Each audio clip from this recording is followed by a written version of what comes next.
So I've been working in this space for a fair amount of time, just so I have a sense. How many people have seen me talk here at Duster Magic before? A relatively small number. How many people have seen me talk? Because I hate to repeat it. Not too many, okay. I'm not going to say all the exact same stuff, so don't worry about that. But so I like to know whether I'm repeating myself too much or not. So this talk is Doom and Gloom, an optimist perspective. I guess what it is that I want this to be kind of a rant.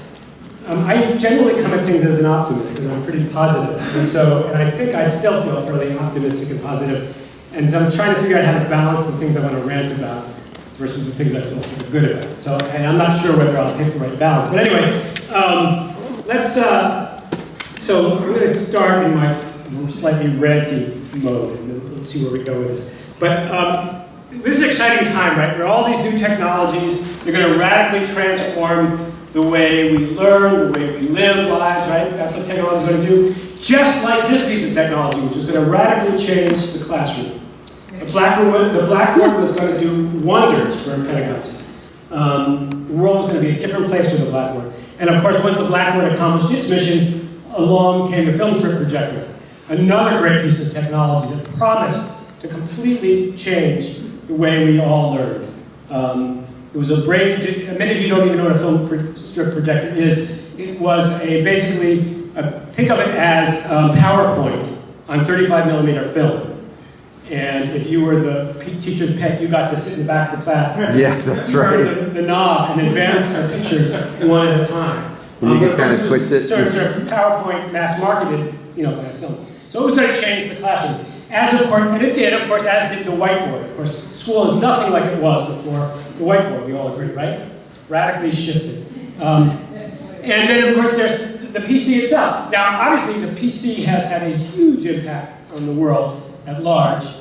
And, of course, we see how it's changed the classroom, right? Classrooms are nothing today like they were in the 1960s when I went to school, except that they're mostly the way they were in the 1960s when I went to school.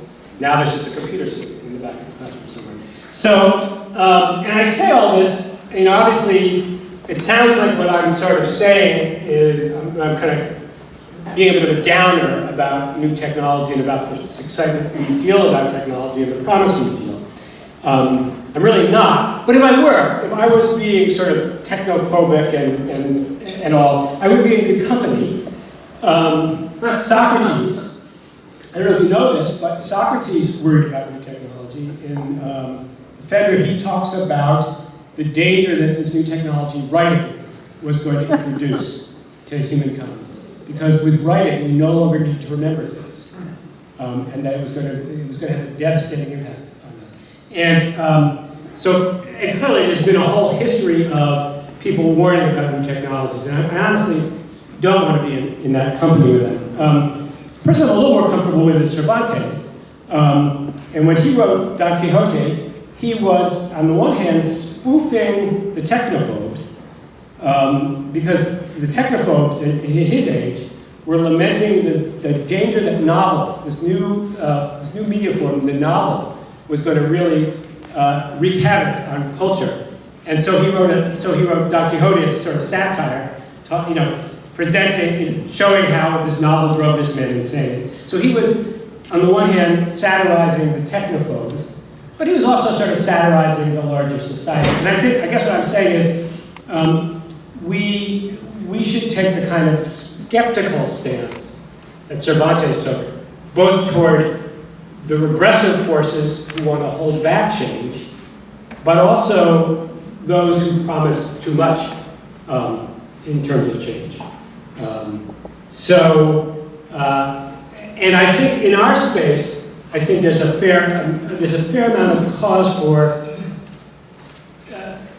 for not having unbridled enthusiasm. Let me put it that way. For being aware of being more than a little conscious of what might work and what might not work.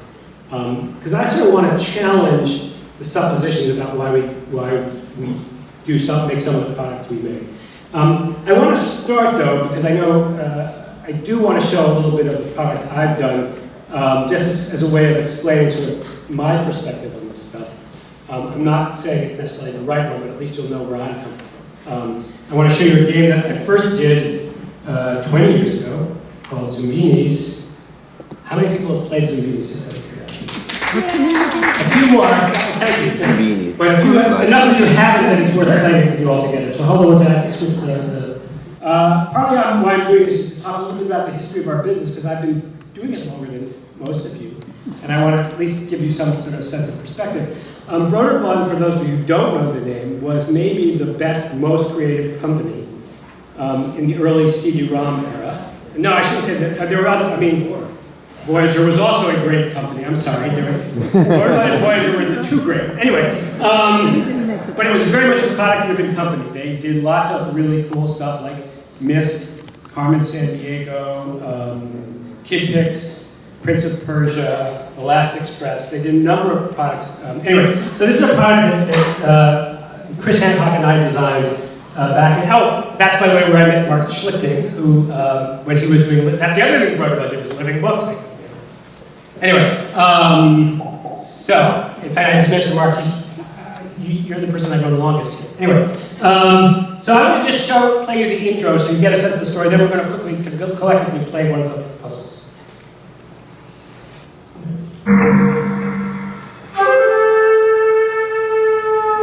Not too long ago, Zoombinis enjoyed the good life.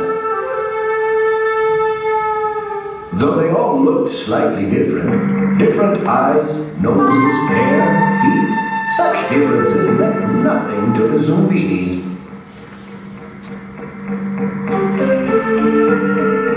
And so they lived happily on Zoombini Isle, making small, useful products which were prized the world over.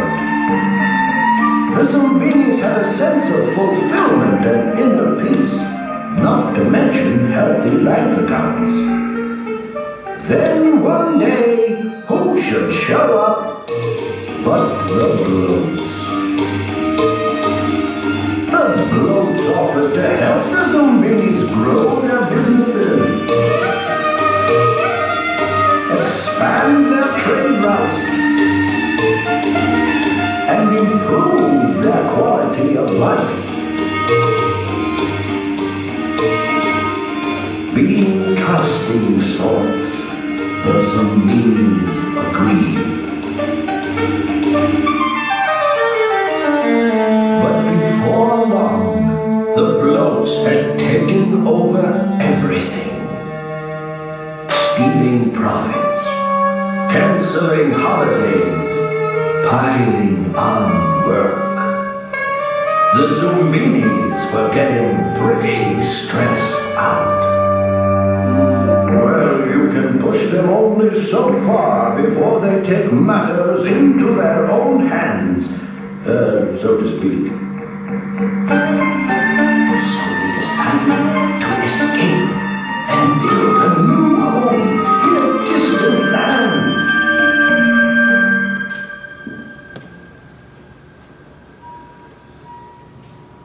All right, so at that point in the game, so now you sort of got the story. So, and by the way, the sort of Marxist undercurrents were intentional.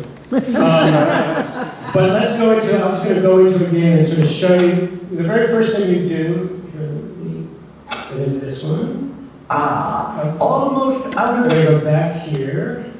As if this is in the middle of an existing game, it would be the same if you're playing. So you come here right after that introduction. And the very first thing you start doing is actually recruiting your Zoombinis. You see, and the quality that they have is that they all have, each Zoomini has 4 traits, and they're independently variable, these traits. So, in fact, what the Zoombinis actually are is like records in a database. So this is actually a game on some level about data and the way that one works with data. But we never say that in the game, and in fact, we didn't design this game to teach that. We simply designed a game in which it was fun to play with that stuff. So this was not designed as an educational game, it was designed as an entertainment game, ages 8 to adult. But it was around the mathematics of data, logic, a little bit about graphing, a little bit about combinatorics, a little bit about computer programming, not because we wanted to teach any of it, but because we loved that stuff and wanted to make a game about it. So anyway, let me quickly recruit a bunch of Zoombinis here. So you can see, now, when kids first play with a game, they spend a lot of time just trying out these different traits, because in fact it's that process of playing with it that they're beginning to understand the underlying structure. It frequently happens that if I demo the game without letting somebody actually do that, play with making Zoombinis, they sort of never notice that they actually have those traits. If I do a demo which I tell you what the properties of the game are and then you play it as if I told you nothing. You play it as naively as if I told you nothing. It's only by playing that we actually discover the qualities that this or any game has. So anyway, let me quickly go to, we're going to play a sample instead of okay, we get a practice mode. We're going to play the very first puzzle. We're going to play it at the easiest level. So now here, we're all going to play it. So you just have to shout out, because I can't even, we can turn, do we want to turn the lights on or leave them off? Anyway, because I need to be able to see people a little bit. So we're going to play this, and you're going to tell me what to do. Yeah, okay? lasers might work. Yeah, and those of you who know the game, why don't you refrain and let the people who've never played it do it, okay? So here we go. This is the very first environment that your Zoombinis is in. So here we are. Someone tell me what to do. Go over the bridge. Go over the bridge, okay, how? So if I'm a kid, I start clicking around, and I eventually figure out that I can actually pick up the Zoombinis. So I do it like that? Well, that doesn't seem to work. It just bounces back. Any other ideas? Put them at the beginning of it. Let's play at the beginning of it, okay.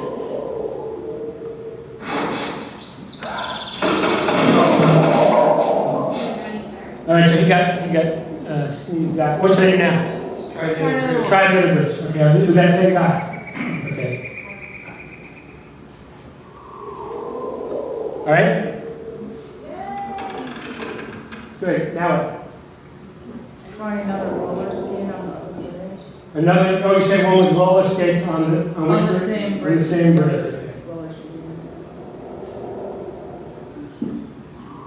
All right? We're good, we're doing well. Okay, now what? But all the roller skate guys are the same bridge? Yeah, okay, yeah, that's all of them. They're all on. Try one on the bottom bridge again? Okay, try one on the bottom bridge, okay? Oh, good. So should I keep, what should I keep trying? Roller skating. Are those wheels? Or Okay. the wheel games. What's the question mark? Oh, that's just tough. No. All right, good. Now, anything? All right, just so you know, by the way, I don't know the solution to this yet. So, Do it once on the bridge. sorry? Can you do two at once? Can I try two at once? No, that doesn't work. I can only pick up one at a time. But the propeller is on the bottom. Yeah, just try. That was on the bottom, okay.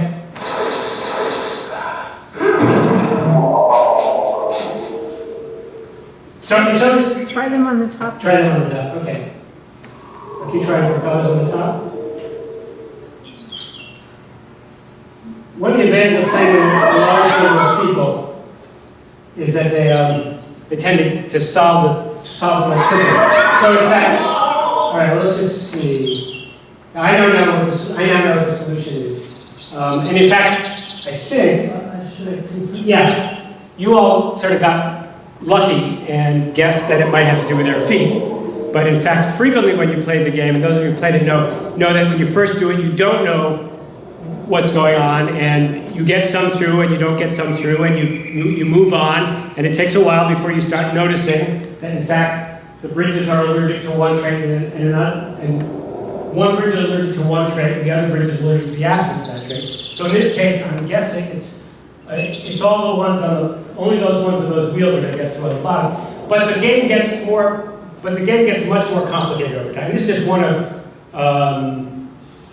48 puzzles.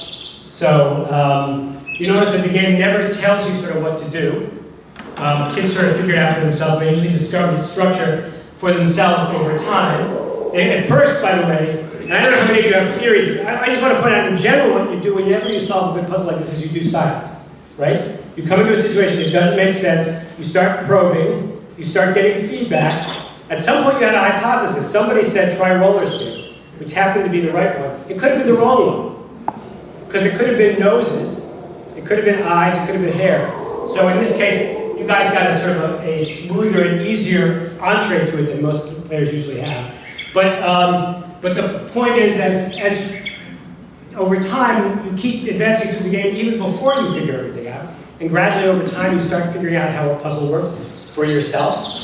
And then they start getting more complicated. Once you figure it out, and you've done it successfully a couple times, it's no longer one trait on one bridge and the other traits on the other bridge. Suddenly it's two of one. It's like two kinds of feet on one side, and when you get to level 4, there are 4 levels of difficulty, it's hard enough that even as the person who designed it, I can occasionally fail at it. So it was really designed to be able to adult. And this is only one of 12 different environments, so let me just show you quickly another one. We're not going to play it, but I'll just give you a sense. More toppings! Yeah, I should show you a pizza one. So here's one where you shoot bug balls at the wall.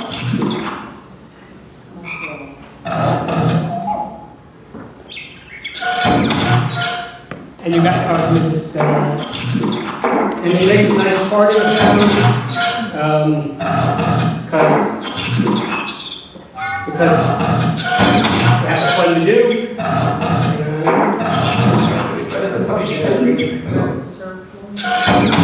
So eventually, you hit the right ones, you start getting up.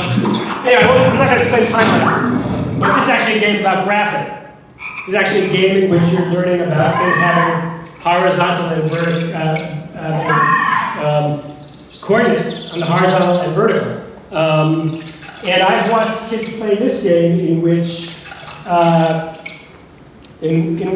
they sort of get first. Well, so in this way, as you can see, in this case, the colors are going to be the x-axis in a sense, and the shapes are the y-axis. And I've watched kids where they figure out the one, and it still takes them a while to figure out the other, which is interesting to me because we think of that idea as teachers. We tend to think, well, I tell the kid that it's all about coordinating, and I explain that it's the x-axis and the y-axis, then they're going to understand it. When I tell them, they'll understand it. And in fact, the understanding actually doesn't come in that kind of. It comes slowly through accretion, through kids playing it repeatedly, rather than through being told it.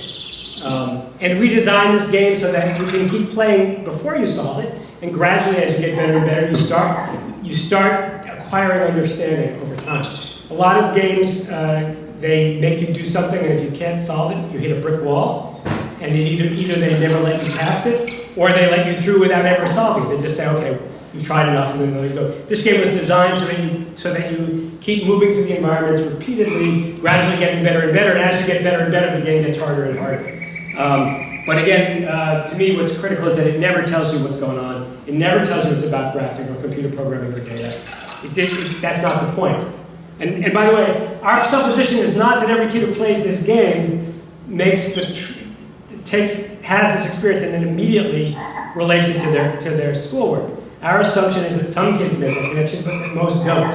But that in fact they've begun to have these kinds of conceptual, they're building up these kind of conceptual models, which later on, as they start getting into their formal education, begin to make sense. And it sort of derives from our own experience of playing, of discovering that as we did things like playing with blocks, we were beginning to develop a numeric sense, for example. And so this is really a game which gave kids an opportunity to play with math concepts.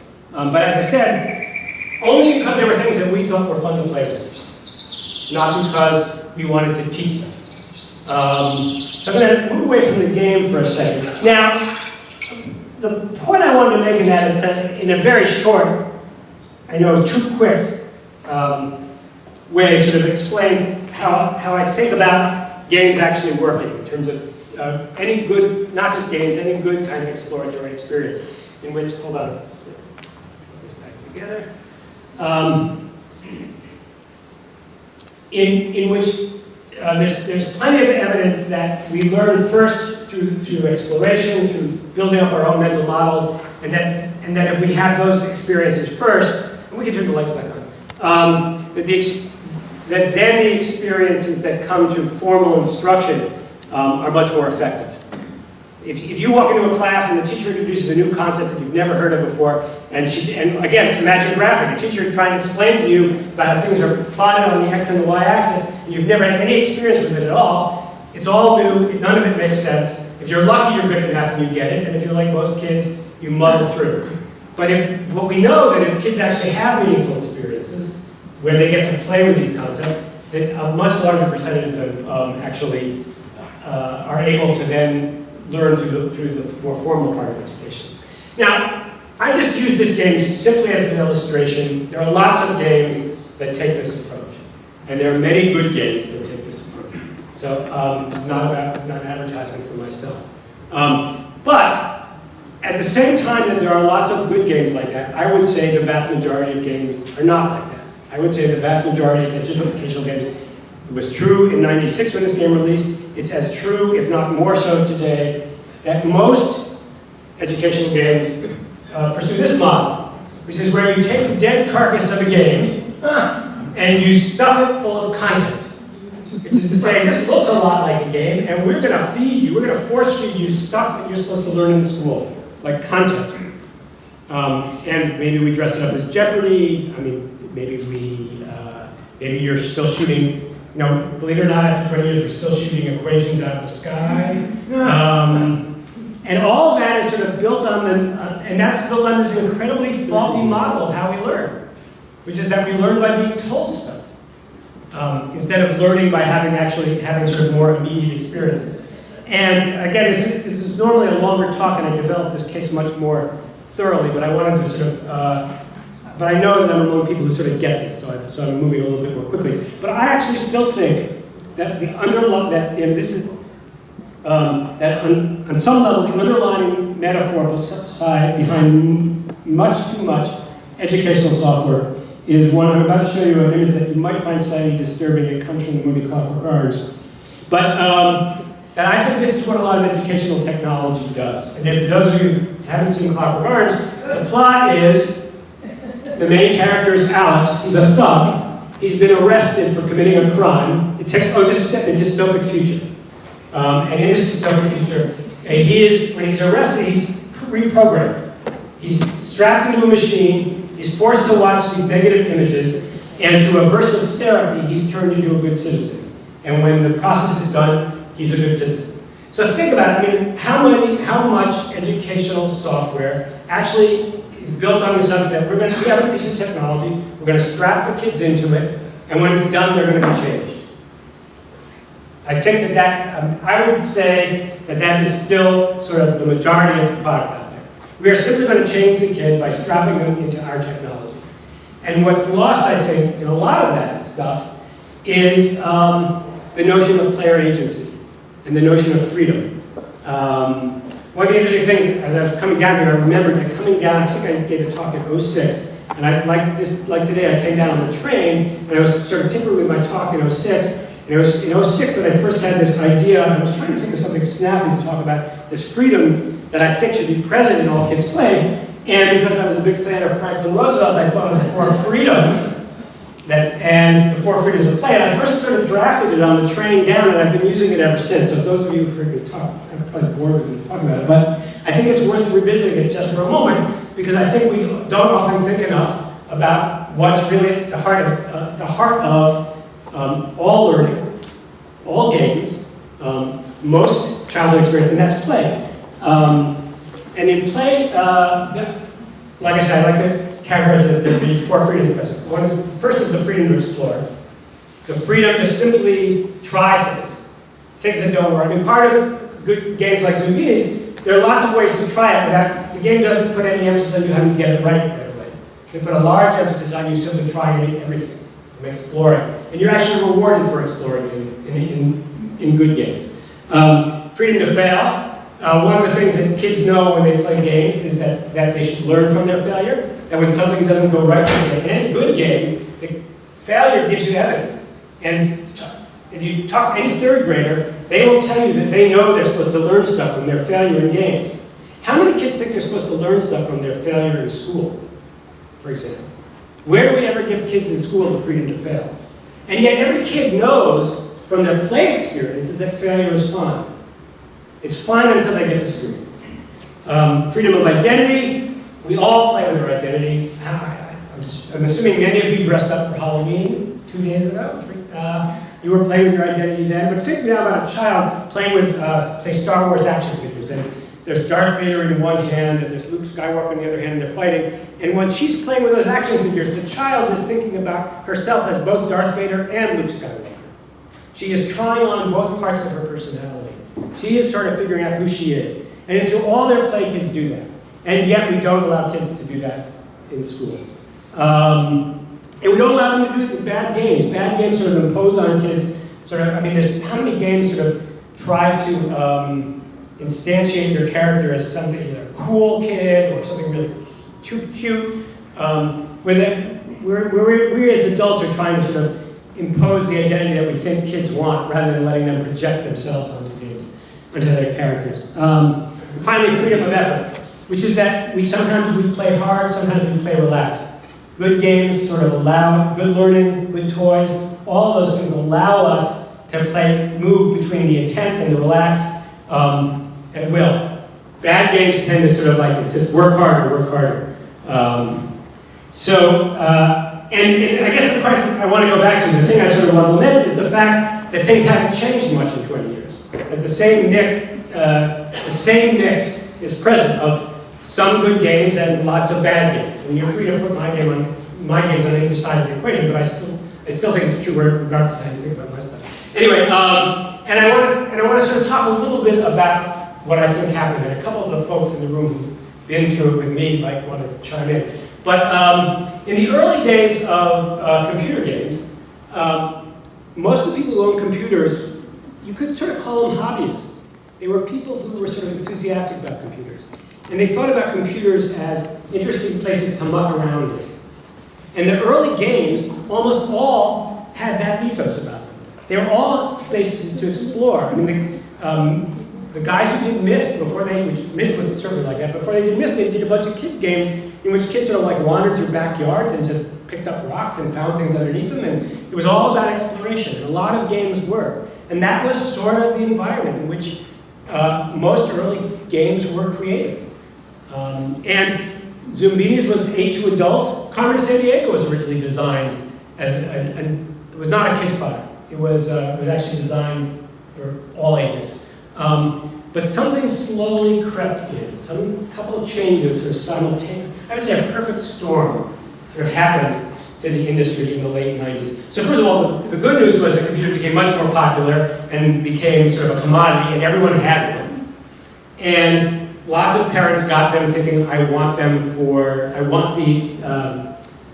help my kids in school.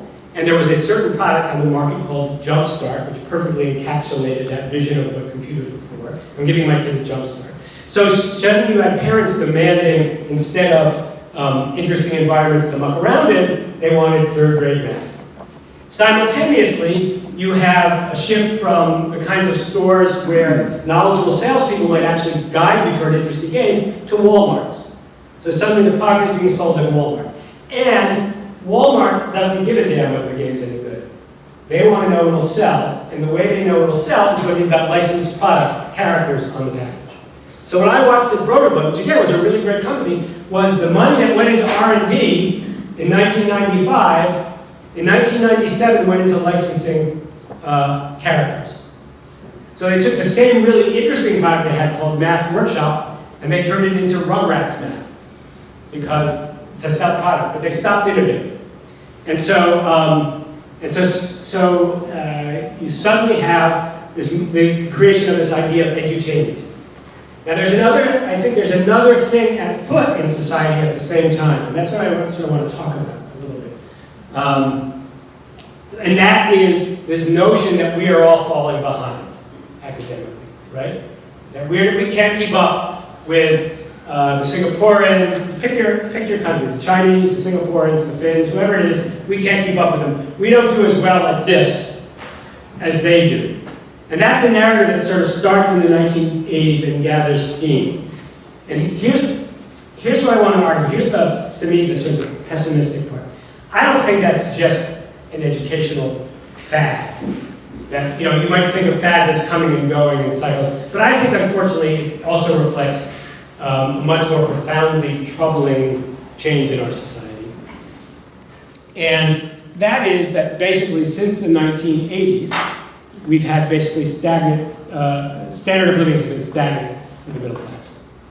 And there has been a creeping awareness on the part of people in the middle class. Maybe it's not always totally conscious, but an awareness that the future for their children may not be as bright as it was for them. And there's growing sort of status anxiety in our society. People worrying that they simply will not be able to stay in their place and that their kids will not be able to keep up. And so what do you do when you're worried for your kid's future? Well, you zealously work hard to guarantee a better future for your kid, as you should.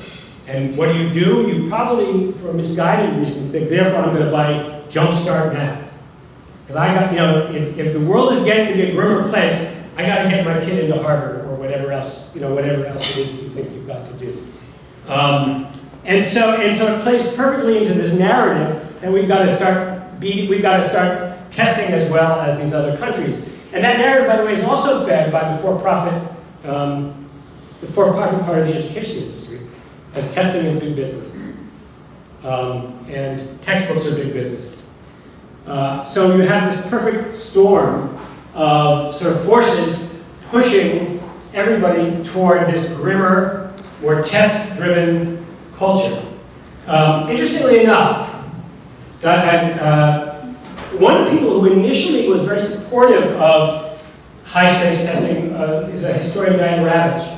And her original reason for supporting it was that she felt that in underserved populations, kids weren't getting as good an education, and only through testing would we be able to establish whether or not there was equity. So she was supporting this testing regime out of interest in equity. And she became the darling of the whole high-stakes testing, charter school, privatization movement, because they all sort of end up being in one big stew. And she eventually turned on it. She looked and she realized that this whole movement was not improving education. All it was doing was privatizing education. It wasn't delivering equity. And she turned around and she's become an opponent of high-stakes testing. And she started doing research. And one of the things she pointed out is that, yes, we don't do as well on the standardized tests as some of these other countries, but we also didn't do as well on those standardized tests in the 1950s and 60s. That the generation that, in fact, invented the modern world, the world we have now, I mean, this is Steve Jobs, Mitch Kapor, and Bill Gates, they're all part of the generation that also tested worse than all the people in these other countries that we're supposed to be emulating. And so there's two ways of looking at it. These two are not in conflict. One is that maybe these tests are not necessarily a valid measurement of what's really important. But the other is that, in fact, these tests, we know test scores correlate with income. That's true around the world. And that, in fact, our income is much more inequitably distributed than in the countries we're comparing ourselves to. If you normalize our scores for income, if you imagine that we had the same proportion of middle, lower, upper class as Singapore or Finland, turns out we would do about as well on the tests. In fact, the state of Massachusetts, which has slightly better income distribution than most of the rest of the country, does as well on the tests as Singapore does. So we've been sort of, in a sense, we have been driving in the wrong direction for the wrong reasons, and parents have been pushing it also, partly out of fear because of what they hear about testing, partly out of fear for their kids' future. So if in fact we're doing fine with the test, then it's all good news, right? My first, it's not Munch, it's Rubens, everything's happy, right? Well, I actually still want to sort of introduce a little bit of caution about it. Because I actually think we do have things to worry about.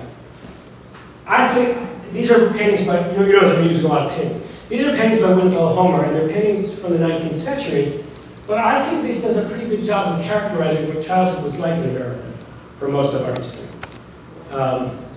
That childhood had a fair amount of freedom in it. that kids, and I had this conversation today, somebody at our table said when he was a kid, he was allowed to run outside and roam all around the neighborhood all day and not come back till sundown. And I think that's what childhood was like.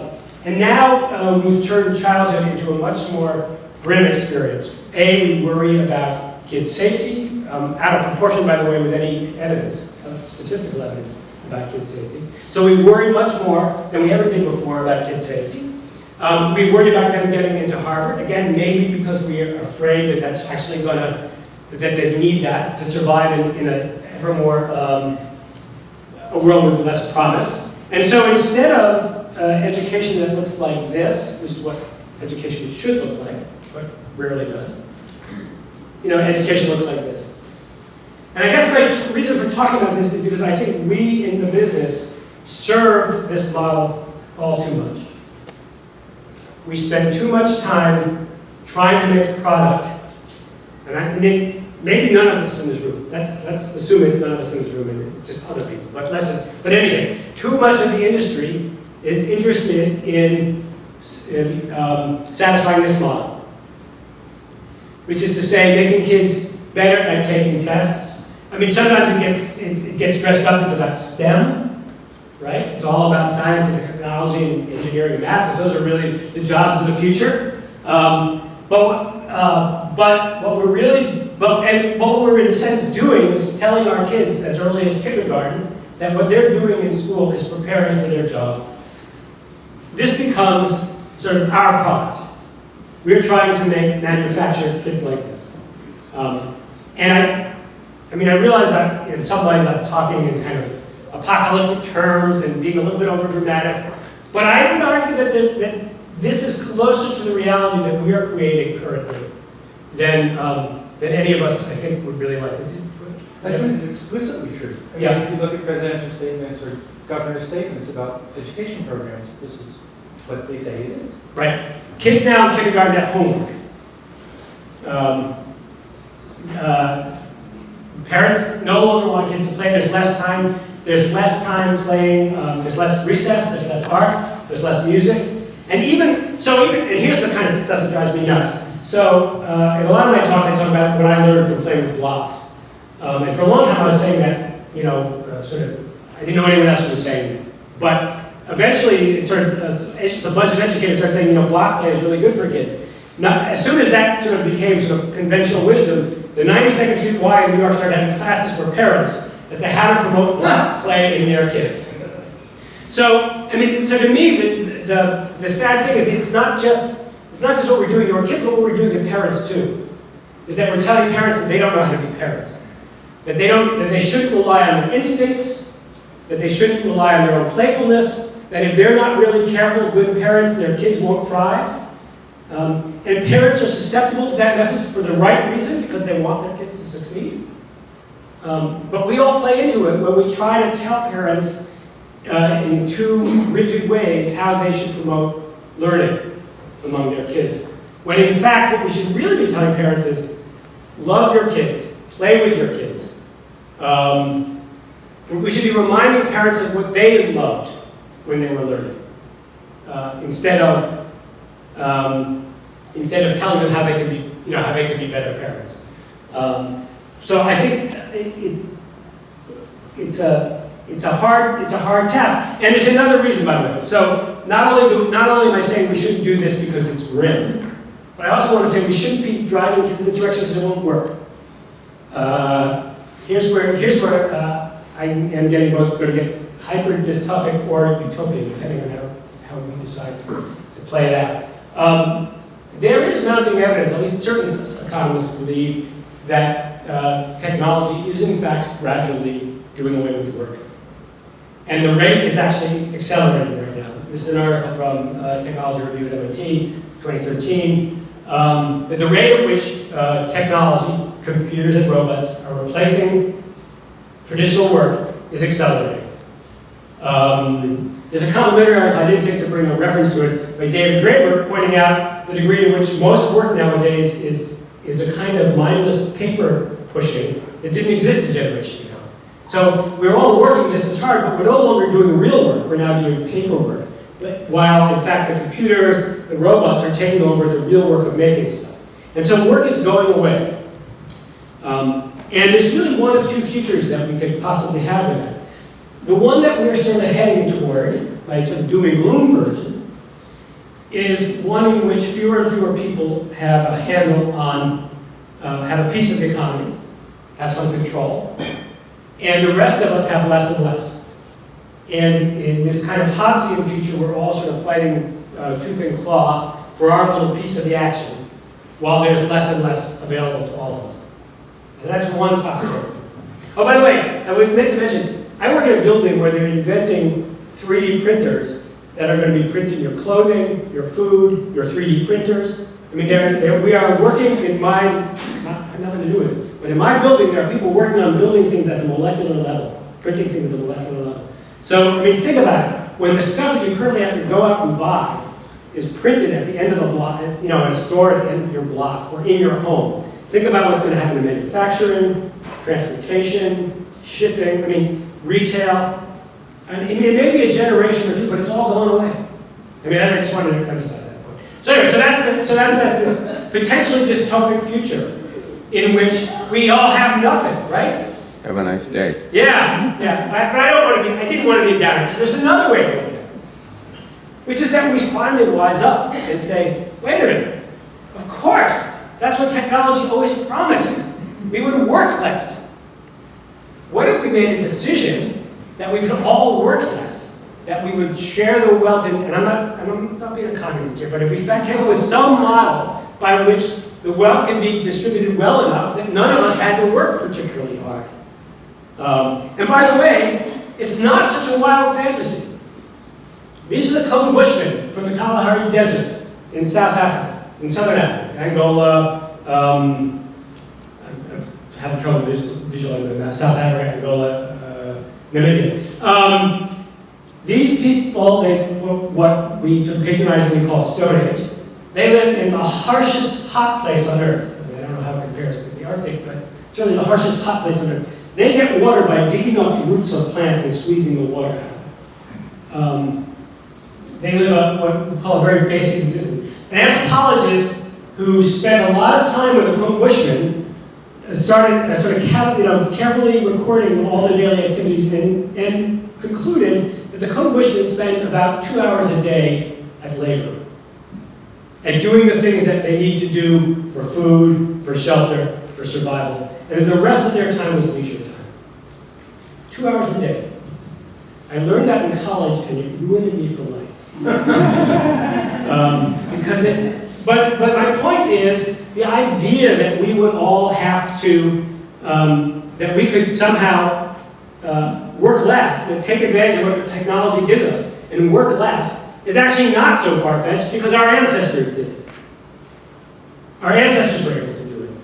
And so what is that sort of, so imagine we figured out how to get back to 2 hours a day, 10 hours a week. What will we do with the rest of our time? Well, that's where I think the power of the stuff we're all inventing could be. The stuff we're inventing could be the stuff that we use to make a culture for each other. Whether it's playing games with each other, or making music together, or writing, or sharing. In fact, I think that we even see signs of today. Believe it or not, I'm actually going to say something nice about Facebook. I think when you go look at Facebook, if you actually seeing people trying to make a culture for each other, trying to sort of share things that they've read, introducing interesting videos, to music, to ideas. Some people are just trying to tell you, show you pictures of what they eat for dinner, but even that, maybe they're trying in some kind of inchoate way to talk about sharing, right? So we want to make culture together. We want to play together. I would argue, and we, who have figured out how to make things that help people play, actually have a noble calling if we choose it. If instead of trying to figure out how to make our kids better drones, we actually try to figure out ways to help people play together more, we can begin to create this future, a sort of a happy future together. So with that, I guess I'll just sort of open up for more conversation. Thanks.